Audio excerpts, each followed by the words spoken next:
हम SIU of India की ओर से मौलाना कलीम सिद्दीकी की गिरफ़्तारी की निंदा करते हैं और इस बात की मांग करते हैं कि मौलाना कलीम सिद्दीकी और उनके तमाम साथियों को फ़ौरन रिहा किया जाए। इस वक्त हमारे देश के मीडिया की जानिब से और राइट विंग फोर्सेस की जानिब से ये प्रोपेगेंडा किया जा रहा है कि मुसलमानों की जानिब से मौलाना कलीम सिद्दीकी और ऐसे बहुत से रिलीजियस स्कॉलर्स की जानिब से धर्मांतरण का एक षड्यंत्र चलाया जा रहा है, एक कॉन्स्पिरेसी बनाई गई है जिसके तहत हिंदुओं को मुसलमान बनाने की साजिश हो रही है। ये बात पूरी तरीके से झूठ है, क्योंकि किसी भी धर्म में इंसान जब जाता है तो वो अपनी आस्था, अपनी श्रद्धा और अपनी मर्ज़ी से जा सकता है, और इस्लाम में तो किसी को ज़बरदस्ती या लालच की बुनियाद पर मुसलमान बनाया ही नहीं जा सकता, क्योंकि असलन तो ये इंसान के दिल का मामला है और आप पैसे से या डर से किसी के दिल को नहीं बदल सकते। सच्ची बात तो ये है कि अगर मनुष्य के पास ज़ुबान है तो वो अपनी बात कहेगा, अगर उसके पास कान है तो वो लोगों की बात सुनेगा, और उसके पास बुद्धि है, दिल और दिमाग है तो जो बात कही जा रही है, सुनी जा रही है, सुनाई जा रही है, वो उस पर विचार करेगा, गौर करेगा, और उसके बाद जो चीज़ उसको अच्छी लगेगी वो उसको कबूल कर लेगा। तो ये चीज़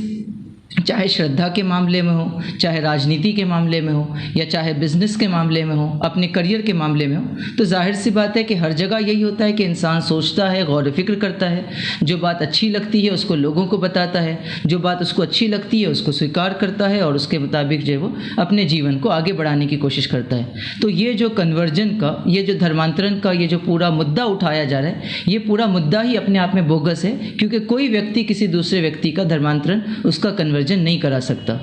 हम समझते हैं कि मौलाना कलीम सिद्दीकी भी जो काम कर रहे थे वो लोगों को कन्वर्ट कराने का, ज़बरदस्ती मुसलमान बनाने का काम नहीं था, बल्कि समाज में वो रह रहे हैं तो समाज में अलग अलग समुदाय के, अलग अलग विचारधारा के लोग हैं, तो वो उसमें अपनी विचारधारा को रख रहे थे, उसमें जो वो लोगों के दरमियान जो दूरियां हैं उसको कम करने की कोशिश कर रहे थे,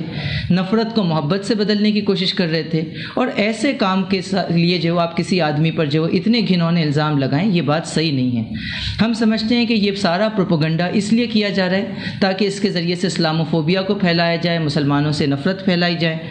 हिंदू समुदाय के हमारे भाइयों को रेडिकलाइज़ किया जाए, उनके दिल में जो वो इस्लाम और मुसलमानों से नफ़रत पैदा की जाए, और उत्तर प्रदेश के इलेक्शन में ख़ास तौर पे इसका राजनीतिक लाभ उठाया जाए। इसके लिए ये कोशिशें हो रही हैं, और हम समझते हैं कि ये प्रोपेगेंडा सिर्फ मौलाना कलीम सिद्दीकी या सिर्फ मुसलमानों के विरुद्ध में नहीं है, बल्कि हर वो शख्स जो आज़ादी चाहता है, स्वतंत्रता चाहता है, बोलने की, लिखने की, पढ़ने की, सोचने की, अपनी मर्ज़ी से जीवन गुजारने की, ये उन सब के ख़िलाफ़ है और उन सब को उठना चाहिए ताकि इस आज़ादी को बचाया जा सके और इंसान को ईश्वर ने आज़ाद बनाया है और वो आज़ाद ज़िंदगी गुजार सके। तो हम फिर एक बार इसका मुतालबा करते हैं, इस बात की मांग करते हैं कि मौलाना कलीम सिद्दीकी को और उनसे पहले भी जिन लोगों को ऐसे झूठे आरोपों में गिरफ़्तार किया गया है, उन सबको जो है वो रिहा किया जाए और सही इंसाफ उनको मिले।